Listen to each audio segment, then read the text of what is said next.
ರಾಜ್ಯದ ನೂತನ ಮುಖ್ಯಮಂತ್ರಿಯಾಗಿ ಬಸವರಾಜ ಬೊಮ್ಮಾಯಿ ಅವರು ಪ್ರಮಾಣ ವಚನ ಸ್ವೀಕರಿಸಿದ್ದಾರೆ. ರಾಜಭವನದಲ್ಲಿ ರಾಜ್ಯಪಾಲ ತಾವರ್ ಚಂದ್ ಗೆಹ್ಲೋಟ್ ಅವರು ಬಸವರಾಜ ಬೊಮ್ಮಾಯಿ ಅವರಿಗೆ ಪ್ರಮಾಣ ವಚನ ಬೋಧಿಸಿದರು. ರಾಜ್ಯಪಾಲ ತಾವರ್ ಚಂದ್ ಗೆಹ್ಲೋಟ್ ಅವರು ನೂತನ ಮುಖ್ಯಮಂತ್ರಿ ಬಸವರಾಜ ಬೊಮ್ಮಾಯಿ ಅವರಿಗೆ ಅಧಿಕಾರ ಮತ್ತು ಗೌಪ್ಯತೆ ಪ್ರಮಾಣ ವಚನ ಬೋಧಿಸಿದರು. ದೇವರ ಹೆಸರಿನಲ್ಲಿ ಪ್ರಮಾಣ ವಚನ ಸ್ವೀಕರಿಸಿದರು. ರಾಜ್ಯ ಸರ್ಕಾರದ ಮುಖ್ಯ ಕಾರ್ಯದರ್ಶಿ ಪಿ ರವಿಕುಮಾರ್ ಅವರು ಕಾರ್ಯಕ್ರಮ ನಡೆಸಿಕೊಟ್ಟರು. ಬಳಿಕ ನೂತನ ಮುಖ್ಯಮಂತ್ರಿ ಕಡತಕ್ಕೆ ಸಹಿ ಹಾಕಿದ್ದರು. ನಂತರ ರಾಜ್ಯಪಾಲ ಗೆಹ್ಲೋಟ್ ಸಿಎಂ ಬೊಮ್ಮಾಯಿ ಅವರಿಗೆ ಹೂಗುಚ್ಛ ನೀಡಿ ಅಭಿನಂದಿಸಿದರು. ತದಬಳಿಕ ಅವರು ಬೆಂಗಳೂರಿನಲ್ಲಿ ಸುದ್ದಿಗೋಷ್ಠಿಯಲ್ಲಿ ಮಾತನಾಡಿದ ಸಿಎಂ ಅವರು, ರಾಜ್ಯದ ಜನರ ಸಮಸ್ಯೆಗೆ ನಮ್ಮ ಸರ್ಕಾರ ಸ್ಪಂದಿಸುತ್ತದೆ. ನಮ್ಮ ಮುಂದೆ ಆರ್ಥಿಕ ಸಾಮಾಜಿಕ ಸವಾಲುಗಳಿವೆ.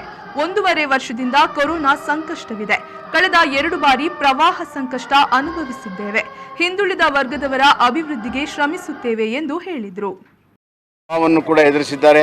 ಆ ಸಂಕಷ್ಟದಲ್ಲಿರುವಂತಹ ಜನರ ನೆರವಿಗೆ ನಮ್ಮ ಸರ್ಕಾರ ನಿಲ್ತದೆ. ದಕ್ಷ, ಪ್ರಾಮಾಣಿಕ, ಜನಪರ ಆಡಳಿತವನ್ನು ನಮ್ಮ ಸರ್ಕಾರ ಕೊಡ್ತದೆ.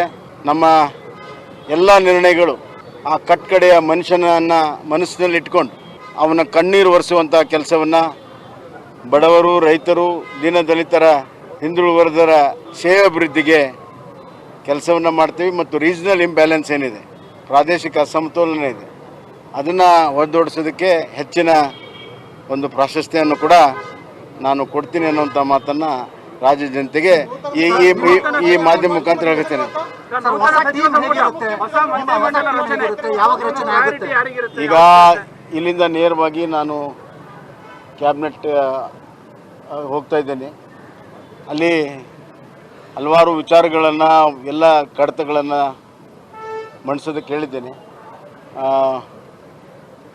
ಇವತ್ತಿರುವಂಥ ಹಣಕಾಸಿನ ಒಂದು ಇತಿಮಿತಿಯ ಪರಿಸ್ಥಿತಿ, ಅದರ ಎಲ್ಲ ಹಿನ್ನೆಲೆಯಲ್ಲಿ ಚರ್ಚೆಯನ್ನು ಮಾಡಿ ಕೆಲವು ನಿರ್ಧಾರಗಳನ್ನು ತೆಗೆದುಕೊಳ್ಳುವ ಸಾಧ್ಯತೆ ಇದೆ. ಸವಾಲುಗಳು ಇದೆ, ಆರ್ಥಿಕ ಸಾಮಾಜಿಕ ಸವಾಲಿದೆ. ಈ ಸವಾಲುಗಳನ್ನು ನಾನು ನಮ್ಮೆಲ್ಲರ ಸಹೋದ್ಯೋಗಿಗಳ, ಪಕ್ಷದ ಎಲ್ಲ ಹಿರಿಯರ, ಶಾಸಕರ ಎಲ್ಲ ಸಹಕಾರದೊಂದಿಗೆ ಸವಾಲುಗಳನ್ನು ಮೆಟ್ಟಲಾಗಿ ಮಾಡಿಕೊಂಡು ಅವುಗಳನ್ನು ಎದುರಿಸಿ ಯಶಸ್ಸನ್ನು ಕಾಣ್ತೇನೆ ಅನ್ನೋಂಥ ಆತ್ಮವಿಶ್ವಾಸ ಇದೆ. 2 ವರ್ಷ ಯಾವುದೇ ಗೊಂದಲ ಇಲ್ಲದಂತ ಆಡಳಿತ ನಿರೀಕ್ಷೆ ಮಾಡಬಹುದಾ ರಾಜ್ಯದ ಜನ?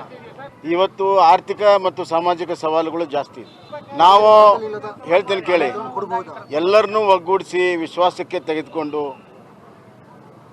ನಾನು ಮುಖ್ಯಮಂತ್ರಿ ಅಂತ ಅನ್ನೋದಕ್ಕಿಂತ ನಾನು ಎಲ್ಲರಲ್ಲೂ ಕೂಡ ಒಬ್ಬನು, I am first among the equals ಅನ್ನುವಂಥ ಭಾವನೆಯಿಂದ ನಾನು ಕೆಲಸ ಮಾಡ್ತೇನೆ.